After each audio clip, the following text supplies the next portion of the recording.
The desert sun was a merciless bronze eye in the sky, baking the cracked clay rooftops of Ramadi into brittle tiles. A fine, rust-colored dust, stirred by a fitful wind, coated everything. The lens of the spotting scope, the cold, dark metal of the rifle barrel, the sweat-dampened skin of Corporal Anya Petrov's neck. She was a statue, perfectly still, her body fused with the hot concrete of her overwatch position. Her world had shrunk to the circle of vision offered by her M110 sniper rifle's scope. The bustling market square below, with its colorful awnings and haggling merchants, was just background noise, a tableau she monitored without truly seeing. Her spotter, Sergeant Mike Jester Cruz, lay beside her, his own binoculars making a slow, practiced sweep of the area. His voice was a low, familiar rumble, barely a whisper. "Fruit seller is arguing price again. Taxi driver asleep at his wheel. All quiet, Rook. Just another sunny day in hell." Anya did not reply. Her focus was absolute, yet a part of her mind, a secret compartment she could never fully seal, was thousands of miles away. She was picturing a sun-drenched backyard in Kansas, the smell of cut grass, the sound of her daughter Lily's laughter as she chased fireflies at dusk. It was a dangerous indulgence, this mental escape, but it was also the anchor that kept her human. The emotional weight of a mother in a war zone was a burden no training manual could ever adequately explain. Jester's posture shifted infinitesimally. The easy cadence of his scanning stopped. His voice, when it came again, was stripped of all casualness, sharp and precise as a surgeon's scalpel. "Contact!" The word hung in the hot air, electric. 2 stories up.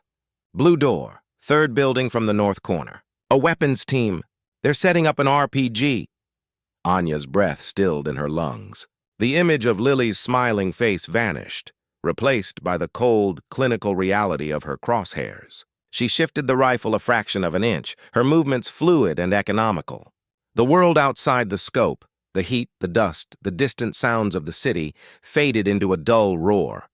There was only the reticle, the window, the shadowed figures inside. She found him. A man, his face obscured, hefting the long, unmistakable tube of a rocket-propelled grenade launcher onto his shoulder. He was positioning himself to fire into the crowded market below. A massacre was moments away. "On target," she murmured, her voice a calm she did not feel. Her finger rested lightly on the trigger. The calculations were instantaneous, ingrained into her very being. Wind, negligible. Range, 310 meters. Drop, compensated. She exhaled slowly, a half-breath, emptying her lungs, stilling her heart. The rifle cracked once, a single, sharp, authoritative sound that seemed to tear the fabric of the afternoon. In her scope, the figure crumpled. The RPG clattered uselessly onto the floor inside the room. The immediate threat was neutralized. A clean, tactical shot. Professional. Efficient.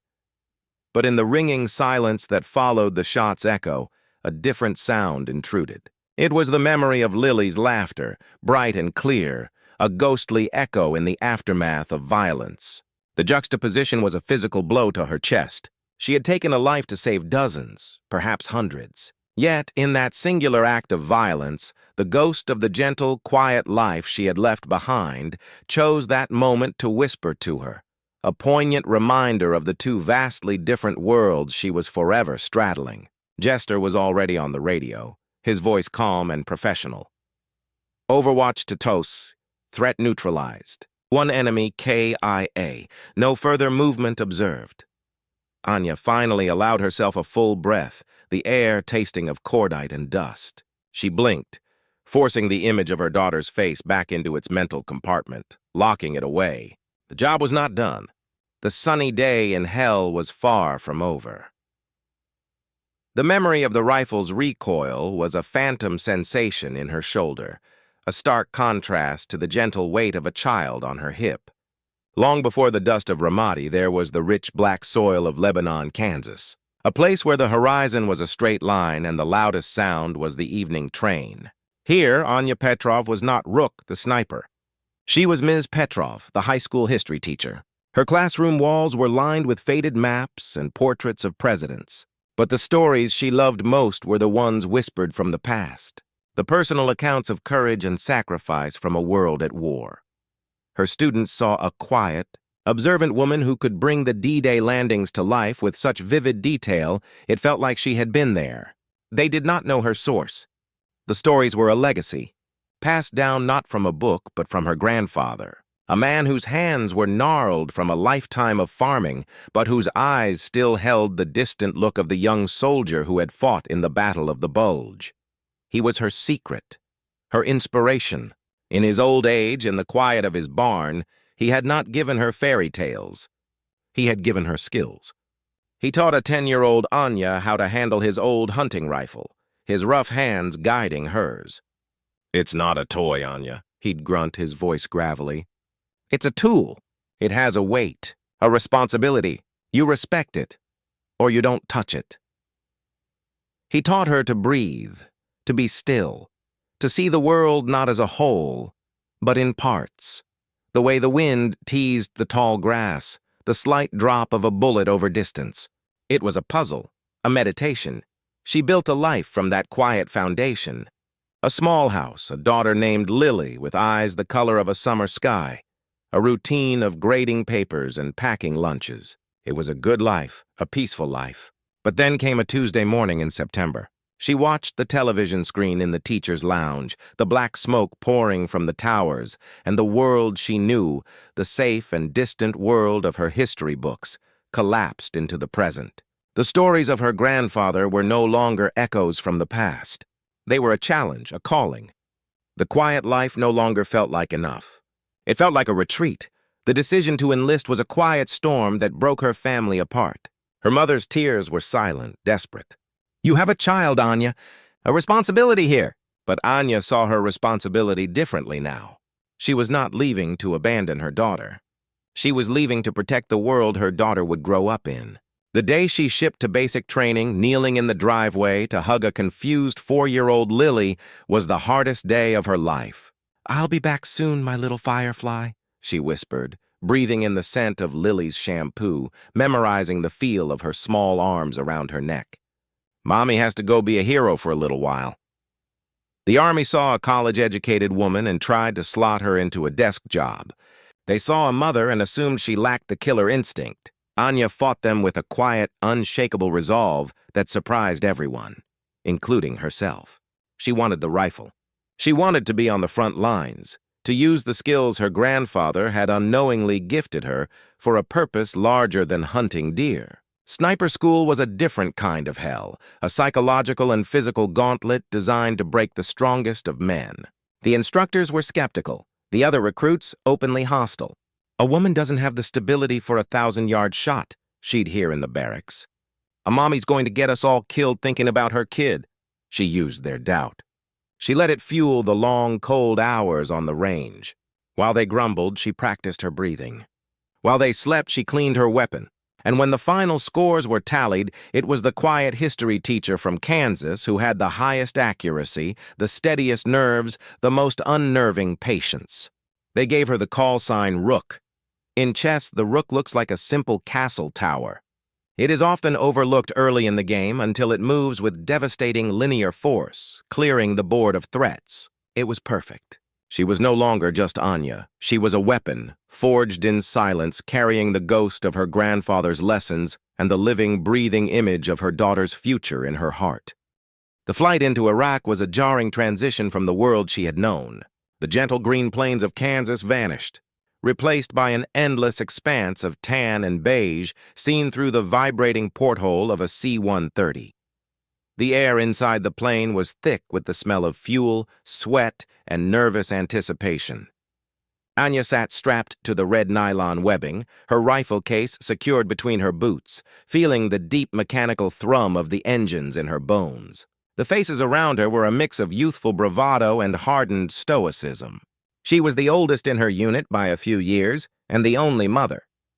The title felt like a secret she carried, a small warm locket held against the cold, heavy body armor. The forward operating base was a chaotic, dusty fortress of concrete barriers and sandbags. The heat was a physical presence, pressing down from the sun and radiating up from the ground. The first few weeks were a disorienting blur of patrols, briefings, and the constant low-grade hum of fear. She learned the unique language of this new world. The cracked thump of distant gunfire, the deep whomp of a mortar landing outside the wire, the acrid smell of burning trash that hung perpetually in the air. Her first time on Overwatch, her heart hammered against her ribs so violently she was sure the insurgents below could hear it. Her spotter, a seasoned sergeant named Mike Jester Cruz, had glanced at her, his eyes crinkling above his sunglasses. "Breathe, Rook," he'd said, his voice calm. "They're just people. Noisy, disorganized people. You're the quiet professional. Now show me what you've got," and she did. Mission after mission, her reputation grew. It wasn't just her accuracy, which was unnervingly consistent. It was her patience. She could lie for hours in the blistering sun or the chilling cold, her body as still as the rock she used for cover. She saw the battlefield not as a chaotic mess, but as a dynamic, lethal puzzle. She tracked patterns of life, noted deviations, and calculated trajectories with a cool, detached intellect that impressed even the most cynical veterans. The call sign Rook, given with a hint of sarcasm back in training, now fit her perfectly. She was a foundational, stabilizing piece on the chessboard. Her influence felt across the entire area of operations. Yet, the two halves of her soul were constantly at war. The long, silent hours on the roof were a battleground for her mind.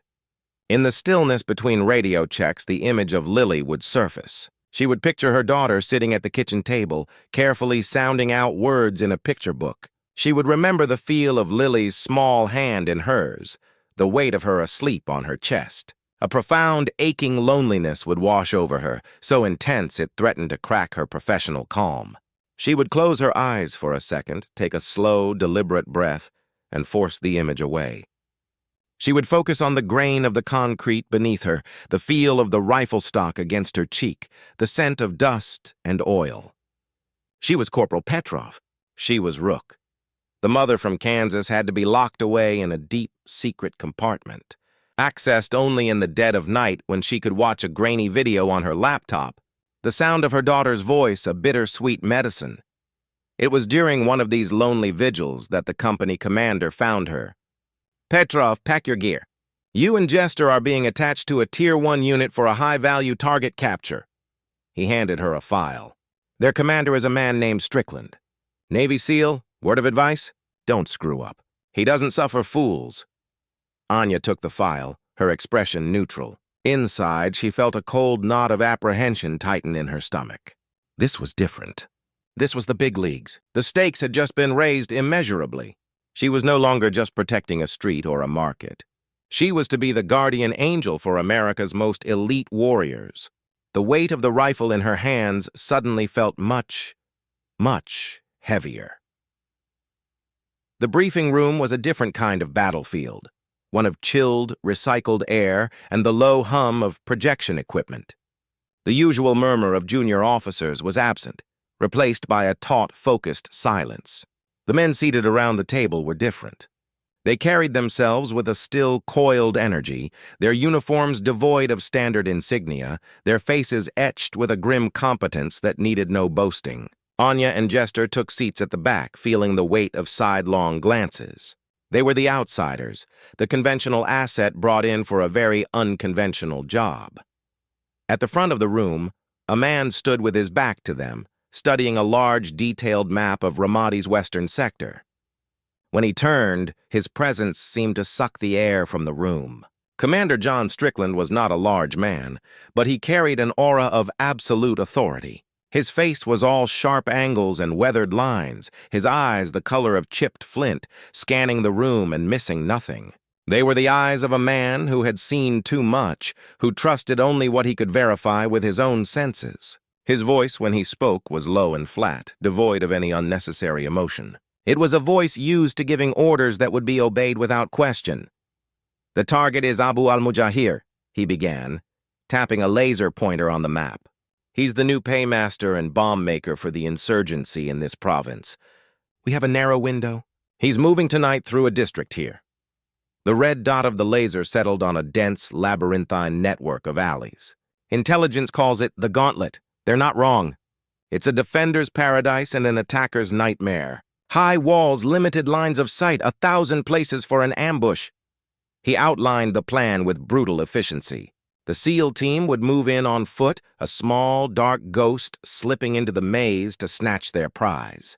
Their success, their survival, hinged on one thing: having an unblinking eye in the sky, someone who could see the threats they couldn't. His flinty gaze swept across the room, bypassing his own men, and landed squarely on Anya. The silence deepened. "Petrov," he said her name like a statement, a verdict. "You have the overwatch. You'll be here." The laser dot jumped to a 3-story building overlooking the eastern entrance to the gauntlet. It's the only position with a semi-clear field of view into the initial approach. You will be our early warning. You will be our counter-sniper. You will be our quick reaction if this goes hot. He paused, letting the immense responsibility settle on her shoulders. The rules of engagement are clear. You are our guardian. You protect the package and you protect my team. Do you understand the directive? It wasn't a question. It was a test. Anya met his stare, her own face a mask of professional calm. Inside, her mind was racing, already visualizing the sight lines, the potential enemy firing positions, the wind patterns at that elevation. She could feel the eyes of every man in the room on her. "I understand the directive, sir," she said, her voice even and clear, betraying none of the turmoil within. Strickland gave a single sharp nod, his expression unchanging. There was no encouragement in his face, no flicker of trust. There was only the mission. "Don't miss," he said, the 2 words hanging in the air, colder than any threat. He turned back to the map, moving on to extraction points. The briefing was over. For Anya, the mission had already begun. The weight of his expectation was a heavier burden than any pack she had ever carried. He wasn't just asking for competence. He was demanding perfection, and he had made it clear with those 2 final words exactly what he thought the odds of that were. The building was a skeleton, a bombed-out husk that smelled of decay and old fire. Anya and Jester settled into their position on the 3rd floor, a space open to the elements with a low wall providing scant cover. The night air was cool, carrying the distant muffled sounds of the city. Below them, the entrance to the gauntlet was a dark, narrow mouth. Jester set up his spotting scope and radio, his movements silent and efficient. Anya unfolded the bipod on her rifle, the familiar click a comforting sound in the ominous quiet. She pressed her eye to the scope, and the world once again shrank to a circle of green-hued darkness. "In position." "Radio check," Jester whispered into his headset. "Loud and clear, Overwatch." "Stand by," a calm voice crackled back. The SEALs were on the move. For the first hour, nothing. The alley remained a still, black void. Anya's body was a statue, her breathing slow and measured. She scanned the rooftops, the dark windows, the piles of rubble. Every shadow was a potential threat, every flicker of movement a cause for her finger to hover near the trigger. Jester's steady breathing beside her was the only anchor to reality. Then a whisper in her earpiece. "Echo 1 entering the objective area now." The SEALs were in the maze. The tension on the rooftop tightened another notch. They were blind down there, trusting her eyes completely. It happened with a suddenness that was shocking. A blinding flash erupted from deep within the gauntlet, followed a split second later by the deafening, concussive roar of an IED. The ground seemed to tremble. "Contact! Contact! We are pinned! Heavy fire from the north and east." The radio traffic exploded into a storm of calm, clipped panic. "Echo 2, can you move?" "Negative." "Strickland is cut off." Anya's scope swept the chaos. Muzzle flashes blossomed like deadly flowers from 3 separate positions. She identified them instantly. A machine gun nest in a 2nd-story window to the north, another in a ruined shop front to the east, and a 3rd sniper position on a rooftop further back. They had walked into a perfect, pre-planned kill zone. "Jester, call targets." Anya's voice was ice, her mind shifting into a hyper-focused state where fear had no place. "Gunner, north, 2nd floor, green window," Jester said, his voice tight. Anya's crosshairs found the man behind the weapon. She saw the glint of the barrel, the silhouette of his head. She exhaled. The rifle cracked, the sound sharp and final. The machine gun fell silent. "Target down."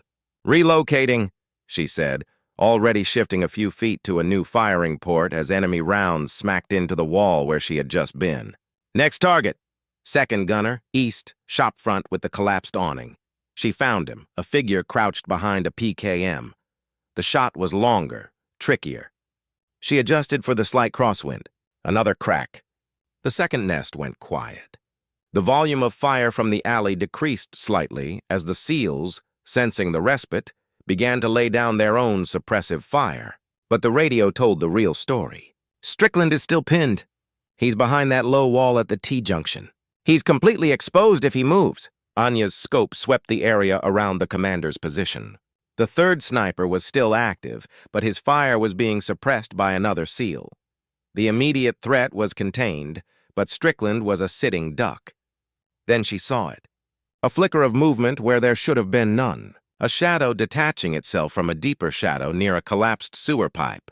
A fourth fighter, one they had all missed, emerged like a phantom from a hidden spider hole. He was barely 30 meters from Strickland, who was focused on the firefight ahead.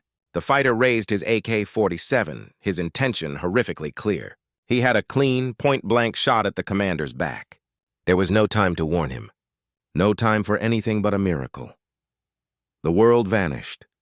The frantic radio chatter, Jester's sharp intake of breath, the distant rattle of gunfire, it all dissolved into a silent, rushing hum in Anya's ears. Her universe was the scope, the fighter, and the unforgiving geometry of the shot. There was no time for a clean kill. The man was too close, his body angled away, the AK-47 already coming level. A direct shot was impossible. Her mind, trained to calculate in fractions of a second, discarded the option before it was fully formed. Her grandfather's voice, from a lifetime ago in a dusty Kansas barn, whispered in her memory. "A bullet isn't a laser, Anya. It's a physical object. It reacts. It ricochets." It was a lesson in physics, a theoretical curiosity. Now it was her only hope. Her eyes darted across the scene, a high-speed computer processing a million variables. The wall behind the fighter was pocked with shrapnel scars and reinforced with twisted strands of rusty rebar. One piece, about 6 inches to the left of the man's head, jutted out at a sharp angle. It was an insane gamble. A 1 in a million shot. The bullet could fragment unpredictably. It could deflect harmlessly into the sky. It could even, God forbid, hit Strickland. But it was the only shot she had. There was no time for doubt. There was only action. She inhaled a short, sharp breath and let half of it out.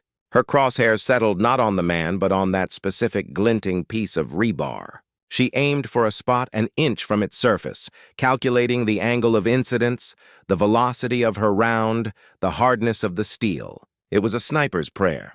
Her finger took up the slack on the trigger. It was not a gentle squeeze, but a precise, committed break.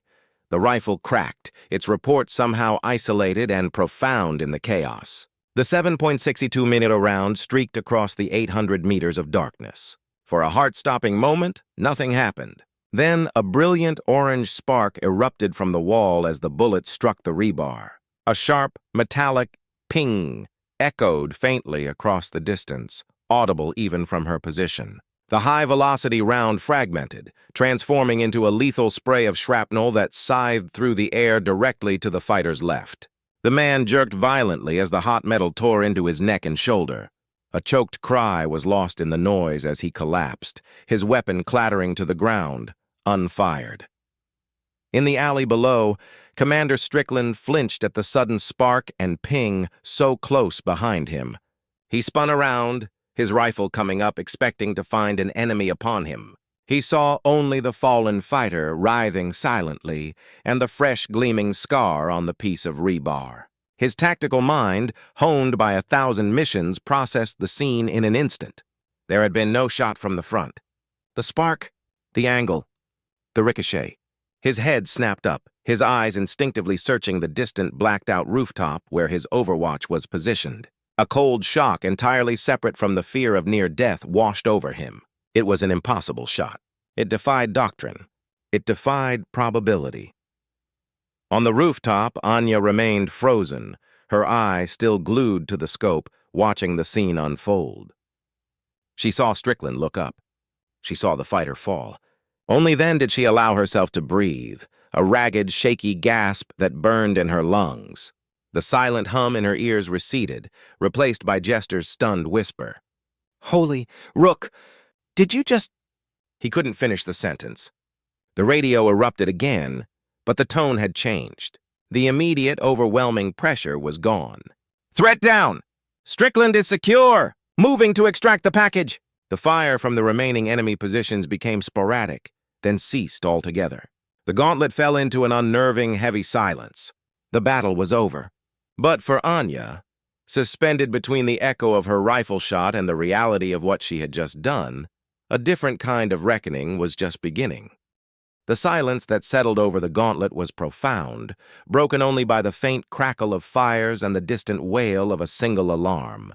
The SEAL team moved with swift, brutal efficiency, securing the stunned HVT and checking the bodies of the fallen insurgents. The immediate life-or-death urgency had passed, leaving behind the grim, methodical work of cleanup. Yet one man broke from the protocol. Commander John Strickland handed his rifle to his point man without a word. His mission was not yet complete. He strode away from his team, his boots crunching on the debris-strewn ground.